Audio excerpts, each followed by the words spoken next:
নমস্কার বন্ধুরা, কেমন আছেন? আশা করি সবাই ভালো আছেন। আবার একটি নতুন ব্লগে সবাইকে স্বাগত। ব্লগটা প্রথম থেকে শেষ অবধি দেখবেন, আশা করি সবার ভালো লাগবে। আজ মঙ্গলবার, আজকে এই ব্লগটা শুরু করলাম সকালে, এখন 9টা বাজে। ফুলমণি তো চলে এসছে, ধান সিদ্ধ হচ্ছে। আজকেই আমাদের ধান সিদ্ধ শেষ এবছরের মতো। আবার আগামী বছর হবে। সারা বছরের ধান সিদ্ধ শুকনো হতে আর এখনও 2 দিন লাগবে, কিন্তু সিদ্ধটা আজকের মতো শেষ। যেগুলো জল মারা আছে সেগুলো শুকনো করা হবে, মানে অর্ধেকটা শুকনো করা হয়ে গেছে, আর একটা করে রোদ লাগলেই হয়ে যাবে। আর আজকে ফুলমণি আর অশ্বিনী দুজনকেই ডাকা হয়েছে। ফুলমণি তো কাজ করছে সকাল থেকে।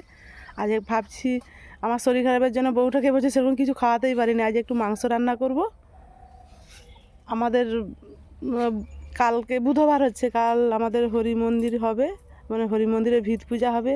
এখানে ইঁট চলে এসছে, এবার পুরো দমে কাজ শুরু হয়ে যাবে। আর দিদিমণি তো এই যে পাতা কম পড়ে গেছে, এই জন্য পাতা ঝাড় দিয়ে নিয়ে আসলো।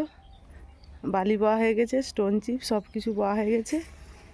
এটা এই যে আমাদের হরি মন্দির হবে, হরি মন্দিরের যে ওটাকে মাপ বলে, মাপ দিয়ে গেছে।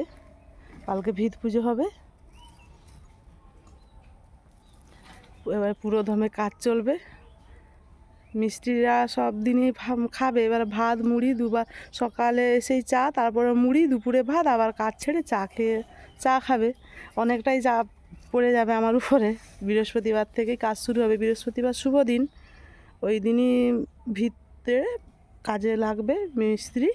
আর কালকে পুজো হবে, ব্রাহ্মণ এসে ভিত পুজো করে যাবে।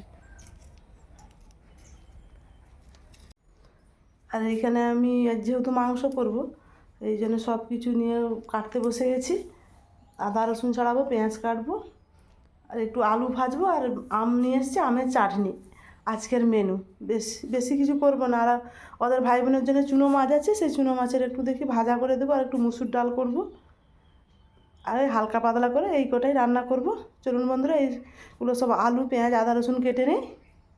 সব কিছু কাটাকুটি হয়ে গেছে, এবারে রান্না করব। চলুন রান্নার দিকে যাই।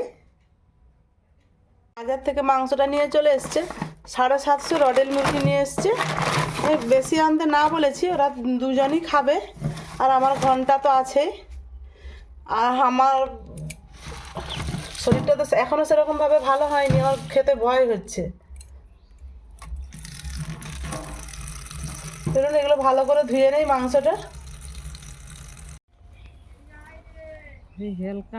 কোথায় এক বস্তা আছে? না বলিও বস্তায় আছে। ও, আমি ভাবছি নি আর নাই গো, সেটাই বেশি দিচ্ছু, কমি দে। আচ্ছা, তারপরে দেখি না বস্তায় না। ও চলো উনানটা ধরাতে হবে। এটা কি পাখি বলো তো? কিরকম করে ডাকলো পাখিটা? ওগুলা টুনটুনি মনে হয়, টুন টুন টুন। না, মৌটুসি, একবারে ছোট্ট পাখিটা। আর সে ধানের এটা, হ্যাঁ ওটা অন্যরকম রং দেখায়, আর ওগুলা চকচকে।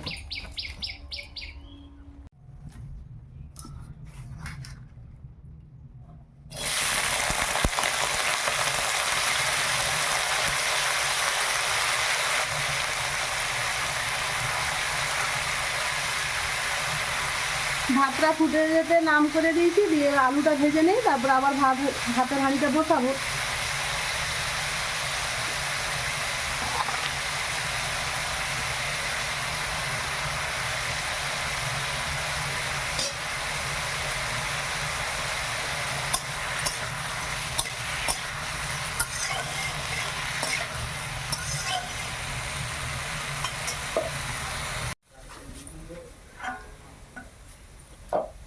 আলু ভাজা হয়ে গেছে, আর আলু ভাজাটা তুলে না।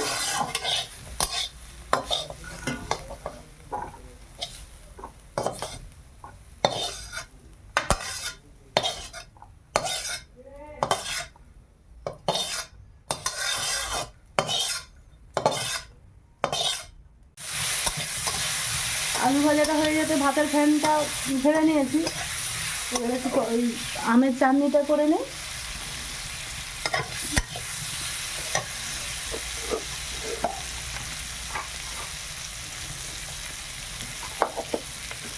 আর এখন করে আম প্রচুর টক হবে, অনেকই লাগবে, চিনি লাগবে।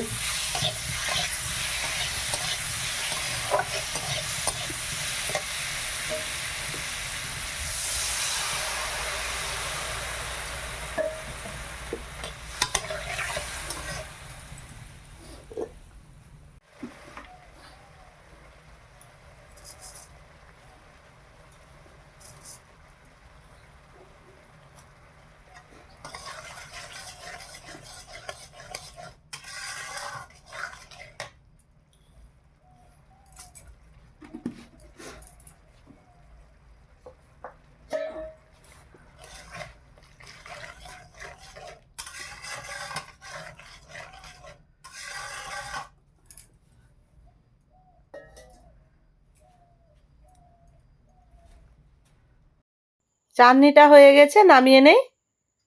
এরপর মাংসটা রান্না করব।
মশলাটা খুব সুন্দর ভাজা হয়ে গেছে, এবার মাংসটা দিয়ে দিই।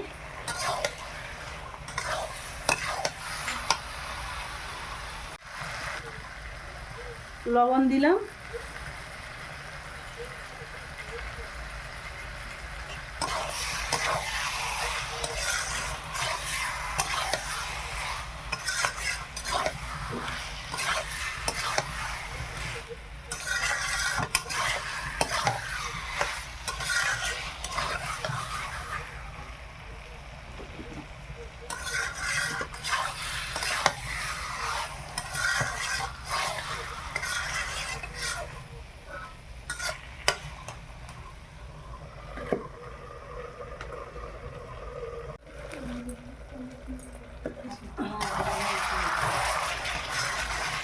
মাংসটা খুব সুন্দর দিয়েছে আজকে অরুণ, যে রডাইলটা দিয়েছে খুব সুন্দর।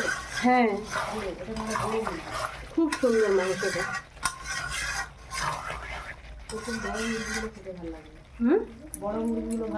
আজকে বাপের ঘরে মাংস হচ্ছে, বাপের ঘরে এরকম চড়া রডাইল, ঘরে যেগুলো চুরে চুরে করে। আমাদের বাড়িতে অনেক দিন হেঁচারি মুরগি হয়নি, ওকে হেঁচারি আনতে বলেছিলাম। আর অশ্বিনী একটু হেঁচারি মাংস খেতে পছন্দ করে, কিন্তু বাজারে হেঁচারি মুরগি পাইনি, তাই ওই রডাইলটা নিয়ে এসেছি। রডাইল মাংসটাও খুব সুন্দর। আলুটা আগে থেকে ভেজে রেখেছিলাম, আলুটা এবার দিয়ে দিলাম। মাংসটা ভালো করে কষিয়ে নেই, তারপর জল দেব, একটু ঝোল রাখবো। ভাবছিলাম ডাল করব, দিদিমণি বলল দুধ আছে, ডাল করতে হবে না, আমরা ভাই বোনে দুধ দিয়ে ভাত খেয়ে নেব। তাই এই যে করবো, ঝোলই রাখবো পাতলা করে। মাংসটা খুব সুন্দর তেল ছেড়ে গেছে, ভালোভাবে কষানো হয়ে গেছে। এরকম কষানো মাংস খেতে তো দারুণ লাগে, কিন্তু ঝোল করব, ভালোভাবে কষানো হয়ে যেতে জল দিয়ে দিলাম। 2 পিস তুলেছিলাম কষানো মাংস, ঘন্টু আর আমি এক পিস করে খেয়েছি।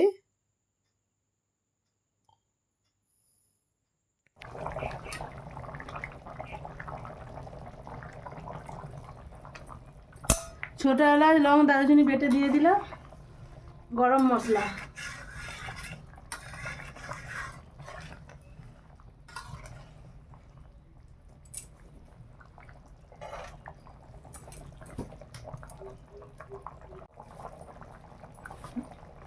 হয়ে গেছে, এবারে নামিয়ে নেই।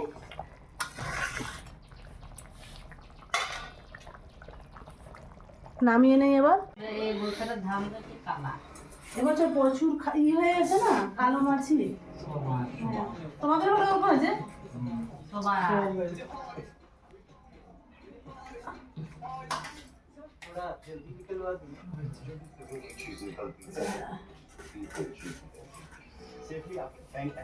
মাংসটা আমি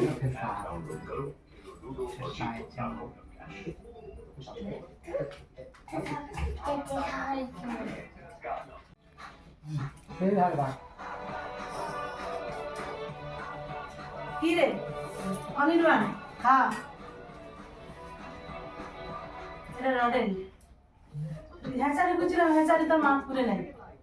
আমি হ্যাঁচারি অনেকদিন খাওয়া হয়নি, তবে হ্যাঁচারি করবো। হ্যাঁচারি পাওয়া গেল না, সেই রডেন। ও এখন আর একটু মাংস খায়, আগে যে খেত নি। খাই খা, আলু মাখিয়ে দিই ঘন্টা।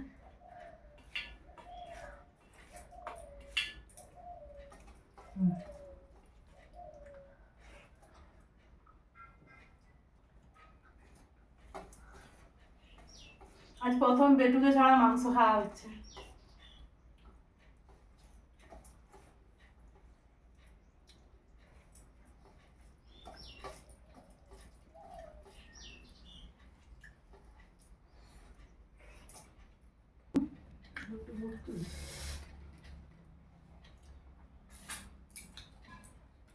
আমের চাটনিটা যা লাগছে না,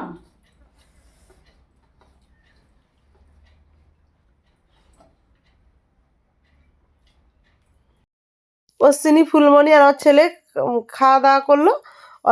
ওদের খাওয়া দাওয়া হয়ে যেতে আমি আর ঘন্টু খেতে বসে গেছি। আর ওরা ভাই বোন আর যে মাংস ছোঁয়ার জন্য ওরা আলাদা করে টেবিলে বসে গেছে। আর আপনারা তো ভিডিওটা প্রথম থেকে শেষ অবধি দেখলেন। যদি ভালো লেগে থাকে লাইক, কমেন্ট, শেয়ার করবেন, সাবস্ক্রাইব করবেন, আমার পাশে থাকবেন। আজকের মতো আসছি, সবাই ভালো থাকুন, সুস্থ থাকুন।